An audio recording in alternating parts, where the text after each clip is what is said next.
बॉम्बे आया था 2004 में, थिएटर करना शुरू किया, साथ में जॉब की, साथ में बहुत सारे ऐसे छोटे-मोटे काम करते रहा जिससे मैं बॉम्बे में टिक जाऊँ। और आपको पता है मेरा सबसे बड़ा क्राइम क्या है? कि मैं हर्षद मेहता हूँ। Welcome to closer to the stars. मैं हूं कुणाल मांडेकर और मेरे साथ इस वक्त है स्कैम 1992 के actor Pratik Gandhi. Pratik, welcome to book my show.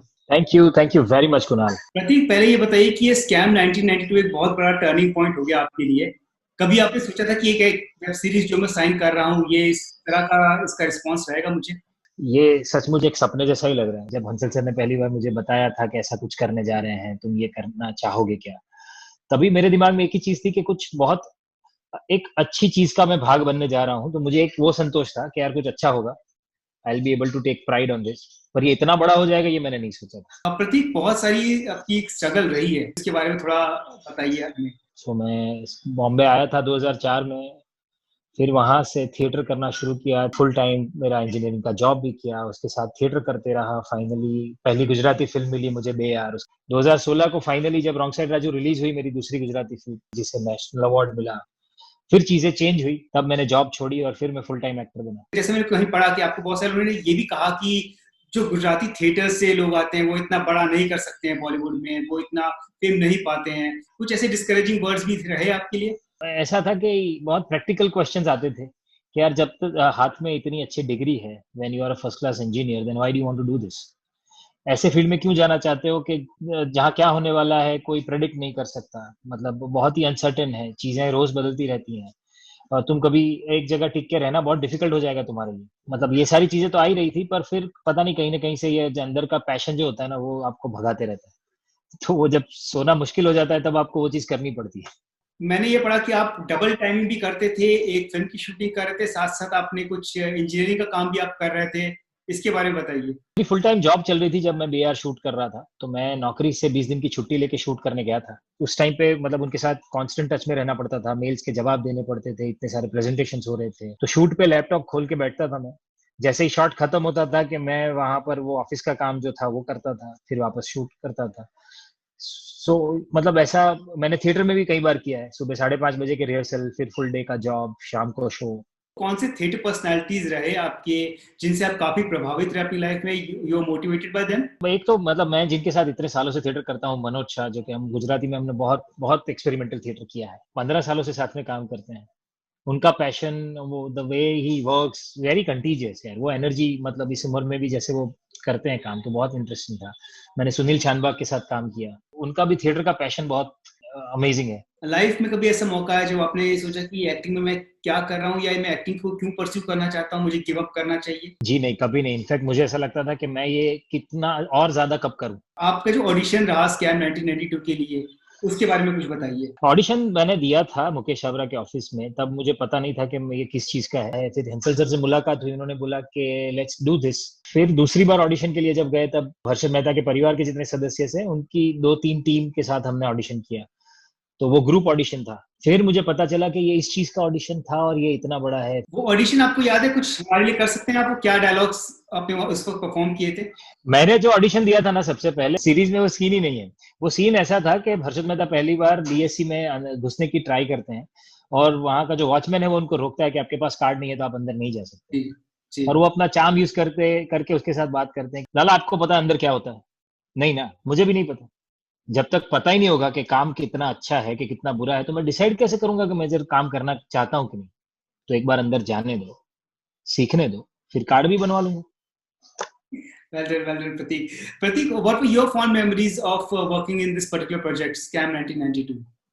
Oh, each and every scene that we shot, each and every day that we shot, because Hansal sir के साथ काम करना है बहुत मजेदार एक्सपीरियंस है किसी भी एक्टर के लिए। जिस हिसाब से वो एक एक्टर को छूट देते हैं, एक फ्रीडम देते हैं, एक विश्वास जताते हैं एक्टर में, तो आपका काम एज एन एक्टर बहुत बढ़ जाता है कि यार अब मुझे जितना है वो सारा मतलब इस किरदार को दे देना है। और ज्यादातर बात यह है कि मैं बहुत इंस्टिंक्टिव एक्टर हूँ, वैसे ही Hansal Mehta is very instinctive director. So वो हमारी केमिस्ट्री भी बहुत अच्छे से जेल होगी right from the first day. The first phone call that you got from Hansal Mehta कि आपको मैं कास्ट करना चाहता हूँ, उस टाइम पर बिलीव हुआ था आपको? वो क्या मोमेंट था आपके लिए? अरे वो बहुत ही यार, मतलब मैं एक फिल्म के लिए शूट कर रहा था भूज में, जब उनका पहली बार फोन आया था, और उन्होंने बोला कि मैं हंसल मेहता हूँ और ऐसे एक प्रोजेक्ट पे हम डिस्कस कर रहे थे, so I thought of meeting you, so whenever you are back in Bombay let's meet up.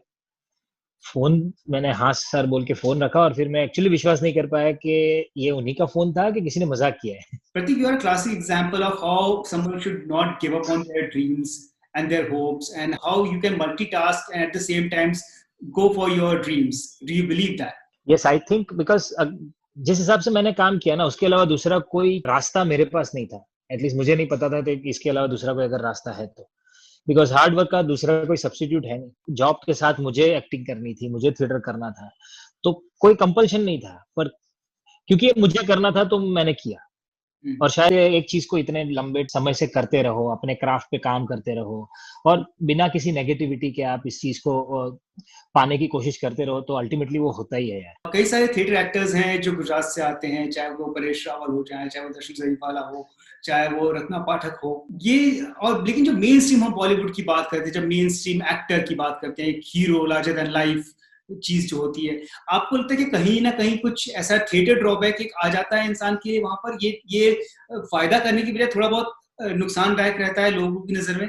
ये तो थिएटर का एक्टर है, बड़े पर्दे पर कैसे बैठेगा? मतलब हाँ, बहुत सारे लोग ऐसे सोचते भी हैं कि यार ये थिएटर के एक्टर हैं, इनको स्क्रीन पे, टेलीविजन पे या फिल्म्स में कैसे वो अडेप्ट कर पाएंगे अपने आप को। पर जितने नाम आपने लिए वो सभी एग्जाम्पल हैं कि उन्होंने दोनों फॉर्मेट में काम किया और बहुत ही बेहतरीन काम किया। यही सब इतने अच्छे एग्जाम्पल्स हैं कि इन्होंने थिएटर भी इतना अच्छा किया, फिल्में भी इतनी अच्छी की, और ये अपने क्राफ्ट को, अपने परफॉर्मेंसेस को ट्वीक कर सकते हैं, चाहे वो फिल्म हो, चाहे टेलीविजन हो, चाहे थिएटर हो। सो एज एन एक्टर मुझे लगता है बहुत ही जरूरी है हर एक एक्टर के लिए कि आप किसी भी फॉर्मेट में काम करो, उस हिसाब से अपने आप को ढाल पाओ। प्रतीक, ये बताइए कि कितने कांग्रेचुलेटरी कॉल्स आए आपको स्कैम 1982 के बाद फिल्म फ्रेटर्निटी से, उन्होंने कहा कि आपने बहुत अच्छा काम किया है? तो बहुत सारे लोगों ने फोन किया है। सबसे पहला तो कॉल आया था शबाना जी का और जावेद अख्तर साहब का। उन्होंने बड़े प्यार से बात की मेरे साथ। उन्होंने मुझे बताया कि 30 सालों में ऐसी परफॉर्मेंस उन्होंने नहीं देखी। मेरे लिए बहुत बड़ी कॉम्प्लीमेंट थी। कल विकी कौशल का फोन आया था and he is too sweet to call me and we spoke at length. He said that he loved this series and my performance. Boney Kapoor जी का फोन आया था। इतने सारे लोगों ने तो सोशल मीडिया पे भी कुछ लिखा है, उन्होंने मैसेज भी किए हैं। भट्ट साहब का फोन आया था, उन्होंने तो वीडियो कॉल किया था मेरे साथ and he said that I want to see your face and congratulate you. He's really sweet. You have achieved success with Scam 1992. इससे कहीं वो दिमाग से कहा जाता है कि अब मैं गुजराती फिल्म्स नहीं करूंगा, या अब मैं जो लाइव शोज होंगे वो नहीं करूंगा, या मैं इस तरह की चीजें, मतलब कुछ ऐसी डूज एंड डोंट्स रखा है अभी अपने आप में? मैं मेरे रूट्स को पकड़ के रखना चाहता हूँ। मैं थिएटर से आया हूँ, मैं थिएटर पूरी जिंदगी करूंगा, क्योंकि मैं समझता हूँ और मैं पूरी तरह जानता हूँ कि थिएटर ही एक्टर का जिम है। वहीं पर जाके हम अपने क्राफ्ट पर काम कर सकते हैं, सीख सकते हैं और ग्राउंडेड रह सकते हैं। सो ना मैं थिएटर छोड़ रहा हूँ, ना मैं मेरी गुजराती फिल्में छोड़ रहा हूँ। सिर्फ ये होगा कि टाइम तो उतना ही है साल का, तो मुझे सिर्फ उसको डिवाइड करना पड़ेगा। जो शायद पहले ज्यादा करता था, थोड़ा कम हो जाएगा, क्योंकि अब नए फॉर्मेट्स भी आ रहे हैं, तो मैं उसको भी एक्सप्लोर करना चाहूंगा। जाते जाते आपकी कुछ फेमस डायलॉग्स हैं स्कैम 1992 के, वो मैं चाहता हूँ कि आप हमारे जो ऑडियंस हैं उनके लिए आप अपनी फेमस डायलॉग्स रिसाइट करें, बोले। जो लोगों को भी बहुत पसंद आया था वो डायलॉग ये था कि मैं सिगरेट नहीं पीता पर जेब में लाइटर जरूर रखता हूँ धमाका करने के लिए। और जो लाइन मुझे बहुत पसंद है वो ये थी कि सक्सेस क्या है, फेलियर के बाद का नया चैप्टर। किसी और का ऐसा डायलॉग जो आपको बहुत पसंद था आपके शो में?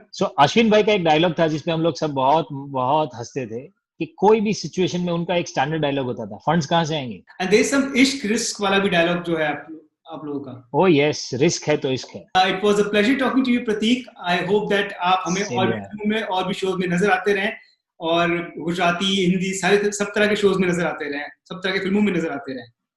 All the best. Thank you very much Kunal.